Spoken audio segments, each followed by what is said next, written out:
गांव की उस ठिठुरती सर्द रात में, जहां पड़ोस के घरों से बच्चों के हंसने की आवाजें आ रही थीं, वहीं रामलाल के घर में मौत जैसा सन्नाटा पसरा था।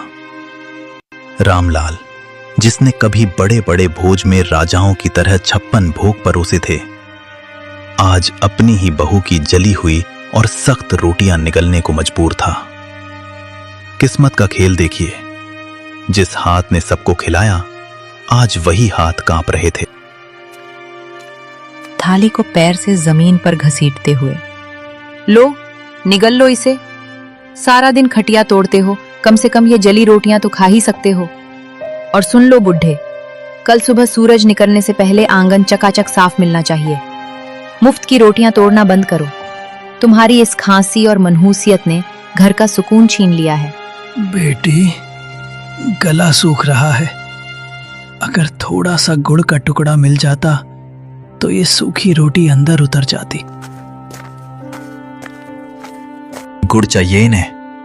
अरे अपनी औकात देखिए। जब से मां गई है, तुम हमारे सिर पर बोझ बन गए हो। सच तो यह है कि तुम्हें भी मां के साथ ही चले जाना चाहिए था।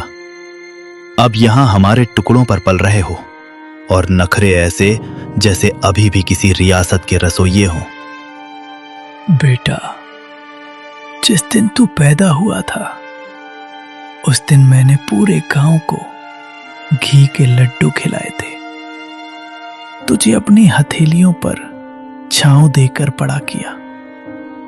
क्या यही दिन देखने के लिए मैंने तुझे काबिल बनाया था? तभी 7 साल का पोता गोलू दौड़ता हुआ आता है और रामलाल के गले लग जाता है। उसकी आंखों में गुस्सा और दुख दोनों हैं। पापा, आप दादाजी को ऐसे क्यों बोल रहे हो? जब मुझे डर लगता है तो यही दादाजी मुझे अपनी गोदी में सुलाते हैं। माँ, आपने इन्हें जली हुई रोटी क्यों दी? क्या आप मुझे भी बड़े होकर ऐसी ही रोटी दोगी? चुप कर गोलू, तू नहीं जानता, ये बूढ़े लोग सिर्फ परेशानी बढ़ाते हैं। जा अपने कमरे में। नहीं जाऊंगा।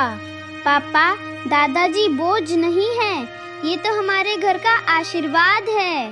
आप कहते हो ना कि ये आपके टुकड़ों पर पल रहे हैं, पर दादाजी ने तो मुझे बताया था कि ये घर और ये खेत उन्होंने अपनी मेहनत से बनाए हैं।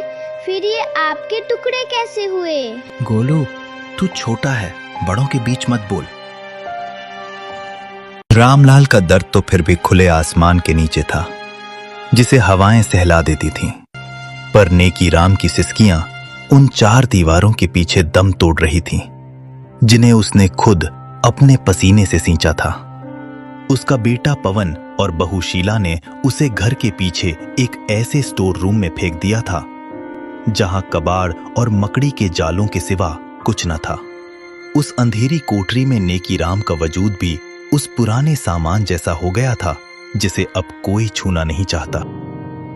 शीला, उफ, कितनी सड़ांध और बदबू आती है इस काल कोठरी से। पवन, कल इस बुढ़े के बर्तन एकदम अलग कर देना।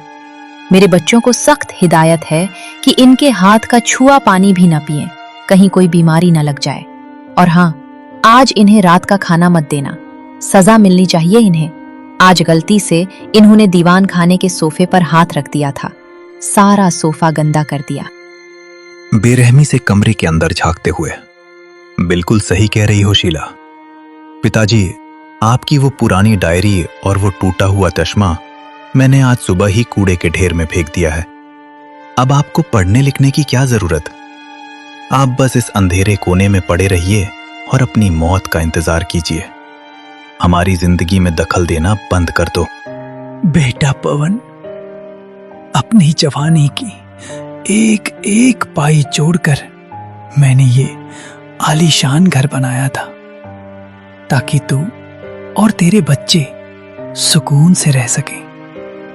आज उसी घर का एक कोना मुझे नसीब नहीं। आज मुझे ही तू कूड़ा कह रहा है। जिस चश्मे से मैं तुझे पढ़ते हुए देखता था, उसे ही फेंक दिया। तभी नेकीराम की 6 साल की पोती पिंकी चुपके से कमरे में दाखिल होती है। उसके हाथ में एक छोटी सी पानी की बोतल और अपनी टिफिन से बची